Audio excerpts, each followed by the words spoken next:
Puspusa ng Department of Health o DOH sa kampanya nito kontra tigdas. Kaya tuloy-tuloy ang ahensya sa paglulunsad ng libreng bakuna kontra tigdas sa Metro Manila kung saan isusunod ang ibang bahagi ng bansa.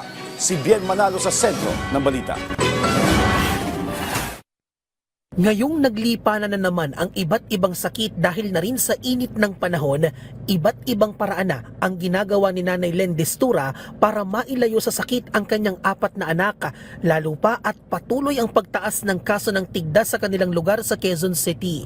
Naglilinis lang naman po ako sa kapaligiran. Yung proper hygiene na rin po sa araw-araw, napaliguan ko po sila. Kung madumi po yung mga kamay nila, pinagugas po sila ng kamay. Pinapakain ko po sila ng gulay, prutas, at saka yung pinapainom ko rin po sila ng vitamin.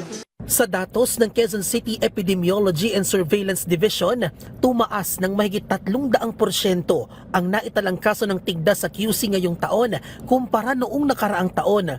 Umabot ito sa mahigit 100 kaso. Pinakaapektado rito ang mga batang 5 taong gulang pababa.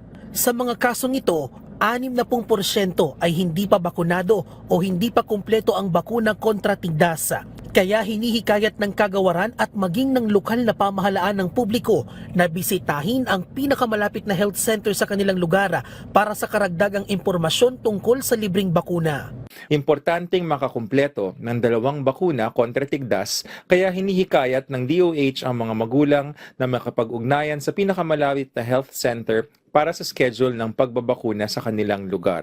Sa huling tala ng DOH, umabot na sa mahigit 700 ang naitalang kaso ng measles rubella mula Enero hanggang March 1 ng kasalukuyang taon. Mas lumobo yan ng higit 30% mula sa kaparehong panahon noong nakaraang taon. Bagamat lubhang nakakahawa, mapipigilan naman ang pagkalat ng tigdas sa pamamagitan ng bakuna at iba yung pagpapanatili ng kalinisan ng katawan at kapaligiran. Maaaring maiwasan ang ganitong mga komplikasyon kung bakunado ang mga bata laban sa tigdas. Tuloy-tuloy naman ang bakunahan ng measles, mumps, rubella para sa mga batang 9 hanggang 12 na buwan sa mga health centers.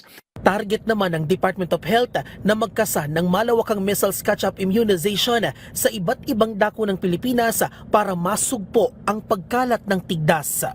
Bien Manalo para sa Pambansang TV sa Bagong Pilipinas.